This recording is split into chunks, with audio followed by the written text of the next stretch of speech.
The relationship between media, journalism, and money has always been at least complex, if not outright problematic.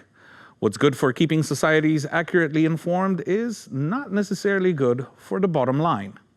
So which outlets and journalists can survive in the current climate of budget cuts, giant media platforms, and AI content?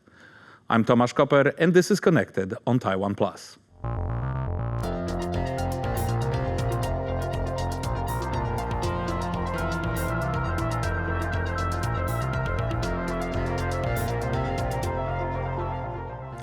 To talk about financing and supporting journalistic work, we have with us today Aleksandra Bielakowska, the Asia-Pacific Advocacy Manager at RSF, Reporters Without Borders in Taipei, and Irene J. Liu, the AI Emerging Tech and Regulation Director at the International Fund for Public Interest Media.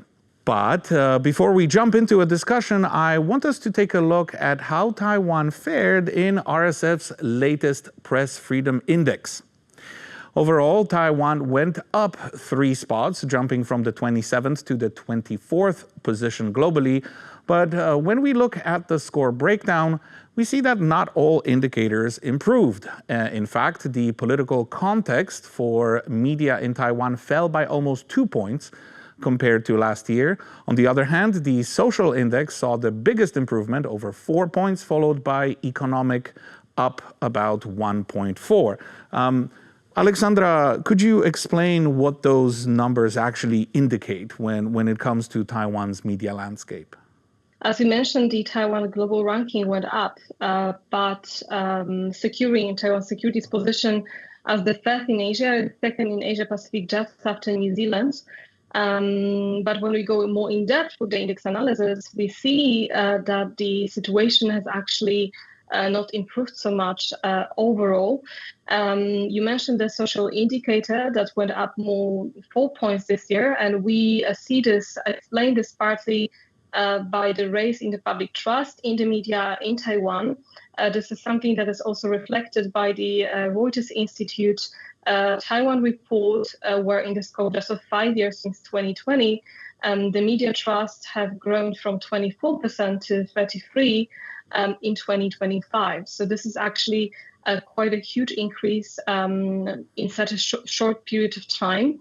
But we still face the same issues in Taiwan as before, such as and of course there's a lack of political will to address those issues. There have been no reforms in the media in the past years, and we still see a lot of problems, such as lack of transparency of the media outlets, media polarization. As you know, working for the Taiwan media, that there are only 2 camps basically between blue and green. It's very difficult to find independent media outlets that report without any political affiliation in this regard.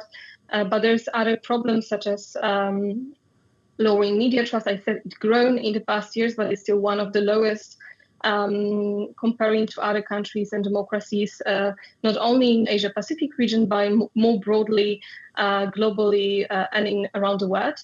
But we see that the media themselves try to improve the situation. RSF have been working with the media outlets on the ground, promoting one of the initiatives that we think is potentially a solution, is a standard journalist trust initiative.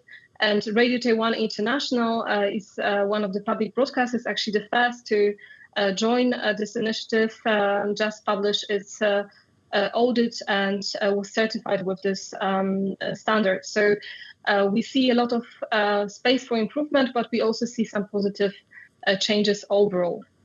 Well, since our focus today is financing and we see that things are improving in this regard, or seem to be improving, does that mean that it's easier for outlets in Taiwan now to secure funding?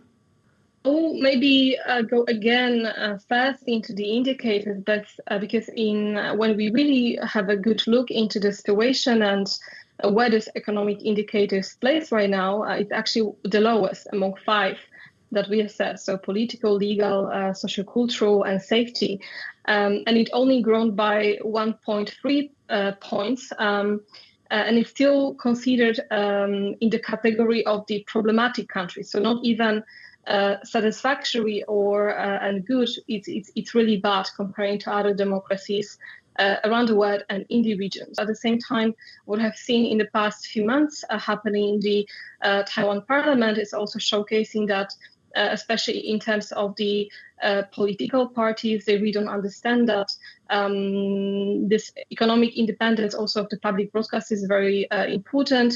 We have seen that the funding of public broadcasters have been significantly reduced in the past weeks, and what is even concerning, this is used by the political one side of political spectrum as a tool of fight in the parliament. So this is one of the biggest negative impacts that we have been witnessing, and also something that RSF for years have been advocating in Taiwan, to increase the public funding for PTS and other media outlets, because it's one of the most trustable media, and it should be supported and economically sustainable, so it can produce its insightful and fact-checked and source-based information. Well, Irene, you before joining the International Fund for Public Interest Media, you worked as a journalist with Reuters and South China Morning Post.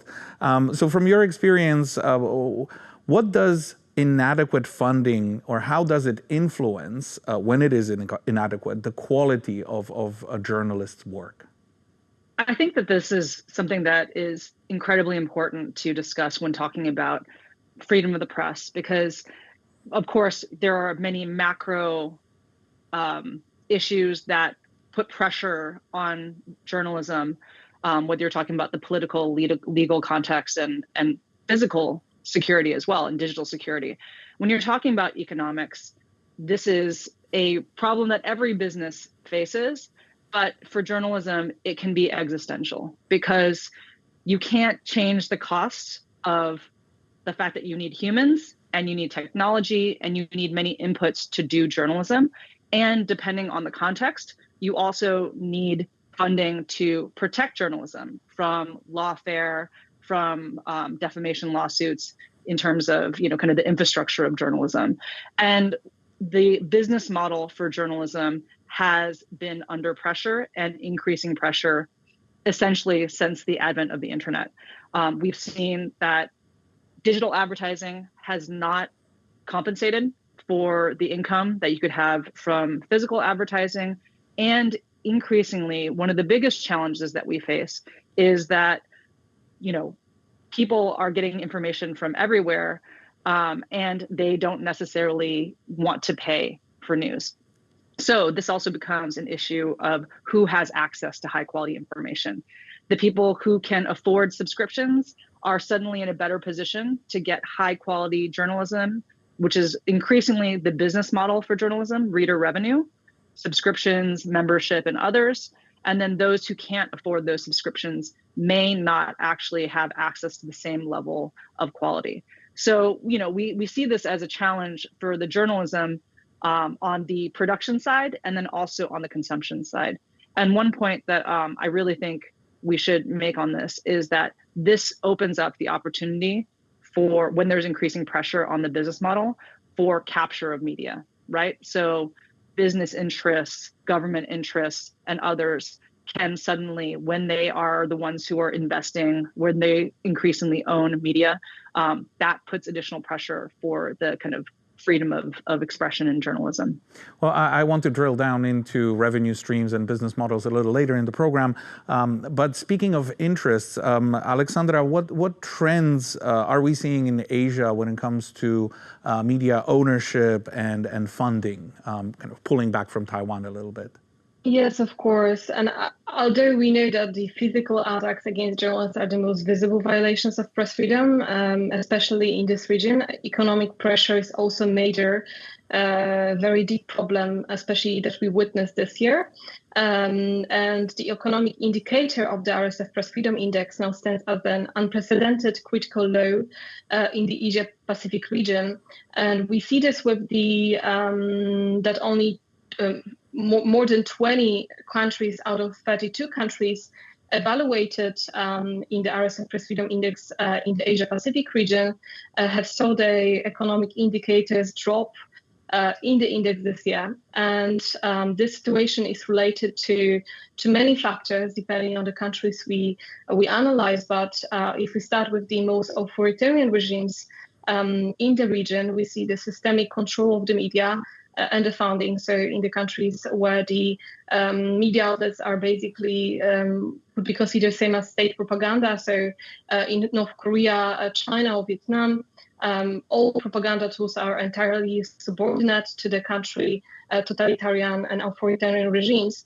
But we also see new developments, for instance, for the countries such as Myanmar, Hong Kong, Cambodia, where exile media are emerging in more places where it's impossible for them to continue working, and they're in very fragile financial situation that we also see right now with the cutting of the funds from different stakeholders around the world, which are putting them almost impossible situation to continue the work, not to mention the transnational pressure or the pro-government outlets absorbing the money and basically pressure from the authorities on them. At the same time, we have different democracies in the region that see the media landscape and concentration of media ownership by the hands of political magnates that threatens the media plurality in these countries, cases such as India, Indonesia, Malaysia, but also even in Mongolia, where the influential individuals from the business world, who are very often with the close to those in power, dominate the share of the media landscape and use them to promote the political and economic interest. Well, in light of that, of what you said about business interests, it may seem like public media is in a better position to fund their operations than commercial outlets, but even for them, securing adequate budgets can be a problem. Media researcher Václav Štětka from Loughborough University tells us about recent debates over the future of public media in the Czech Republic. In the Czech Republic, there has been a long-standing debate about the future of funding of the public service broadcasters, the Czech television and Czech radio. So it was only this year, earlier this year, when the parliament has finally approved the rise of the funding of the license fee, not by much, by less than €1 for each of the two broadcasters, €1 a month.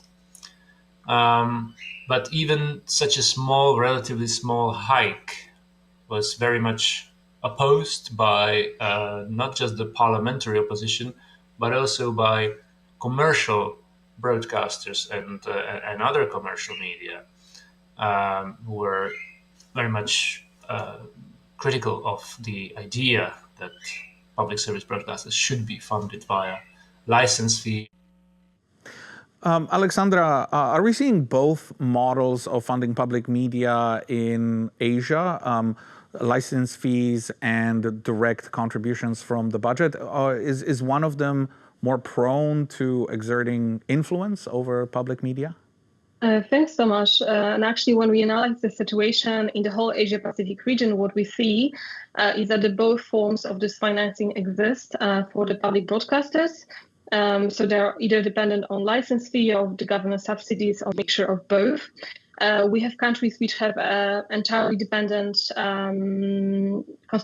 they're entirely dependent on the government funding, especially, of course, in the authoritarian regimes such as China, in Hong Kong, which the public broadcaster also is completely funded by the authorities, but also in democracies such as Mongolia, Malaysia, or even in Singapore, that leads to the specific pressure from the government.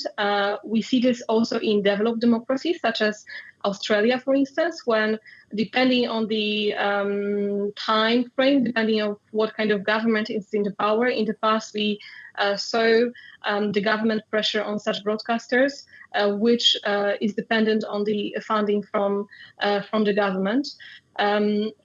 we see that these factors lead to the self-censorship in these countries. In Singapore, for instance, even if fund is revoked, broadcasters are still cautious, as the government is the main client for the sponsored content, also on advertisement. Same for the Mongolia, for instance, where the public broadcaster and MNB rarely criticize the government or high-profile officials exactly due to the funding problem. But we also see other issues related to that when the boards of this media are also elected by the government. This is the case of Mongolia, South Korea, and Indonesia, where the elected members of the media management are entirely dependent on the government and its influence, which also leads sometimes to the self-censorship in the public broadcasters in these countries. Irene, so your organization, IFPIM, relies on funding from philanthropists, from companies, but also from national governments like France, Denmark, Estonia, New Zealand, and even Taiwan. What interest do these governments have in financing media abroad? It's an interesting question. If I can first start by saying essentially why the International Fund was created and how we structured it. The idea was that, of course, media development has been part of development for decades around the world. Countries, many of them democracies and also others, have viewed media as a mechanism of soft power, building those connections. And so, the International Fund was created with a focus for deploying media development funding to the economic resilience of media. Our hypothesis is that the economic pressures on media are foundational to whether or not you can have a freedom of the press and whether you can have public interest media in any given market. The way we were structured was that we know that, of course, the use of public funds or government funding from one country to another can be used as a political football by many different sides. And so in order to create a mechanism that would allow independence, so that essentially, because we are a blended fund, we receive funding from many, many different sources. We have a very strong governance structure where the secretariat, of which I am a part, makes the decisions for all the funding. Our donors, whether they're donor countries, philanthropies, or corporates, do not have any say over who we provide funding to. Now, the purpose for this is so that the recipients of the funding in any given market are able to do their work without any undue influence from any of our donor funds. That is the purpose of the design of our fund. Now, the question of why countries decide to contribute to the International Fund or to do bilateral assistance relating to media development, I think that you have to, the reasons vary country by country. Our point is that we want to, and it's quite idealistic, but we think that it works, is to invest in sustainable solutions so that these individual media outlets are able to future-proof their businesses and their operations. So it's not a continuous funding, but that it can that they're investing in a model that is viable long term.